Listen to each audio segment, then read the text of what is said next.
important that you do this. And the concept number one is Nike, democratizing athletic identity. And what we're looking at here is the visionary gap and what Nike saw in a gap out there when they first started developing the brand. In the 1970s, if you take it back a few years, athletic gear was for athletes, professional athletes, serious athletes. So really, if you weren't competing, you weren't really an athlete. And the industry, unfortunately, treated you accordingly. So I played college football at Nebraska, finished up at University of North Dakota, and I can tell you that we had the best gear in the world, but very few others on campus had this.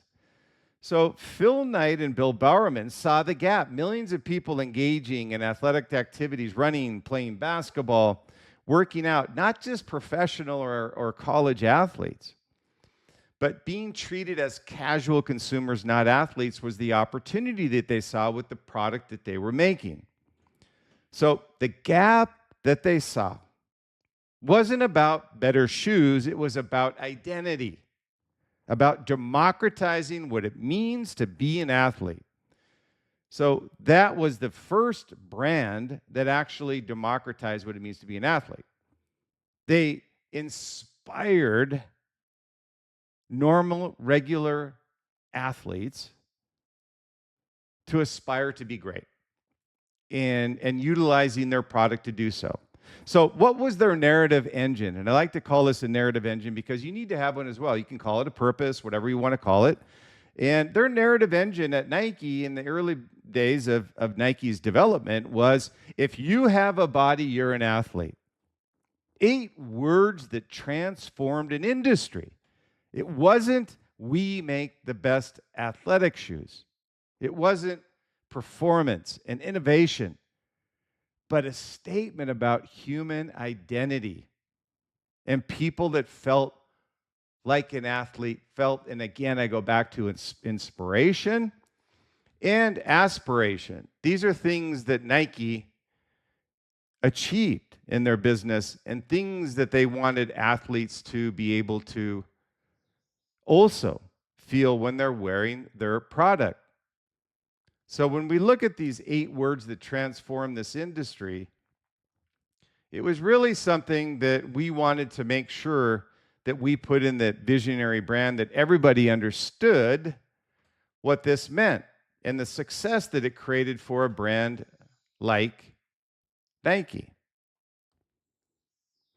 So when you look at this narrative, it really did everything a great narrative engine should do, and you should apply this to your brand if you don't have one. You should have this. And here's the criteria about creating a narrative engine for your brand, product, or service. Let me give you a few bullet points here. And you might want to write these down because it'll help you when you whiteboard what your purpose is or what your narrative engine is for your company, brand, product, or service. It's about cultural change, not products. That's the first thing. It's simple and memorable. Number 3 is it polarizes. You believe it or you don't. Number 4 is it makes decisions easier. And number 5, it attracts believers, your community. That's where the loyalty curve comes in. This is where that customer lifetime value comes in for your brand. Again, this narrative did everything. A great narrative engine should do, again, let me give you these 5.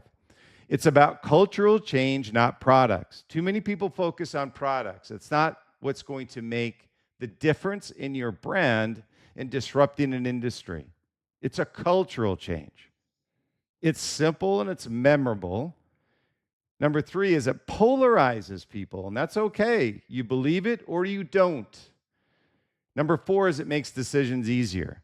Number 5 is it attracts believers, which you need. Customer lifetime value, building a community that's going to trust your brand. So how did Nike apply these visionary principles? And this goes back to Chronicle 3. For those that you have listened to Chronicle 3, it's a consistent brand experience, is what I touched on in Chronicle 3. And what that means for Nike and what it means for you and how you can apply it to your brand is every touch point reinforces you're an athlete. Now, this goes to Nike specifically, but plug and play with this.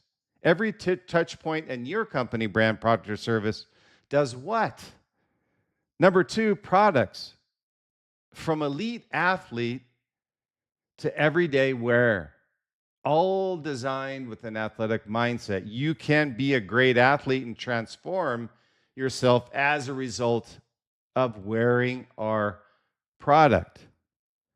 Believe it or don't believe it. Nike was successful in selling that positioning. The next is retail. Nike stores treat customers like athletes, not shoppers. Everybody's an athlete. If you have a body, you're an athlete. And the next is their marketing. The campaigns celebrated all forms of athletic achievement, big and small. Again, it's the inspiration through aspiration that Nike was successful at. And the next is partnerships. You're going to need this. Athletes who embody determination, not just winners. And the next is digital. And this is a new one that a lot of brands aren't familiar with, but most need to understand artificial intelligence and digital marketing strategy, apps and experiences that support athletic goals. And I talk about this a lot, is you're not in the business of selling products as much as you think you are. You're in the business of providing value to your customer beyond product purchase. Is again, I go back to the analogy, which most people understand, and I use it again, is let's say a marathoner. They can buy shoes from anybody, and everybody has the same positioning on the features and benefits. What is the point of difference when a marathoner buys one shoe over the other? Yes, the product matters. I'm not saying that. What I am saying is, what are you going to provide to them that the others cannot provide? And that is digital. You're going to provide value to that marathoner. How do you work with them on enhancing their stride? How do you enhance their form? How do you bring their mile time down? All of these things are values beyond product. And there's too many brands that call themselves brand that are just product companies, or even worse, commodity brands that call themselves brands. So that isn't where you want to be. And the next is from Chronicle 2. Nike and what I call the architecture of disruption. And what Nike did is killed traditional retail relationships to go direct to consumer. Next is they cannibalized footwear business to build apparel empire. The next is they disrupted their own wholesale model for Nike Plus digital experiences. And they continuously innovated on product even when current products dominated. And this goes back to the supply and demand curve I talk about. I talk about Apple frequently about this supply and demand curve. Those that don't understand how to utilize the supply and demand curve as a weapon for your brand are missing a massive opportunity. So when I talk about continuously innovating product, even when current products dominate, what I mean by this is supply and demand is that you've got your early adopters on Nike, early innovators with Apple. And let's say that Nike had on the supply and demand curve on the backside, before it hits the backside on late adopters, it hits a peak in the supply and demand curve. Most brands wait to bleed that product out until it no longer is something that turns, what they call inventory turn rates that they want that product to do.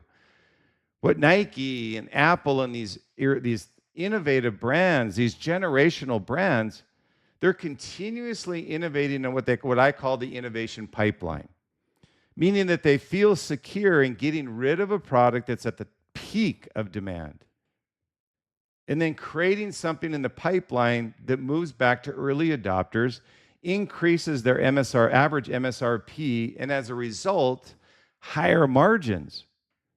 But very few brands, if any, have the balls to do that.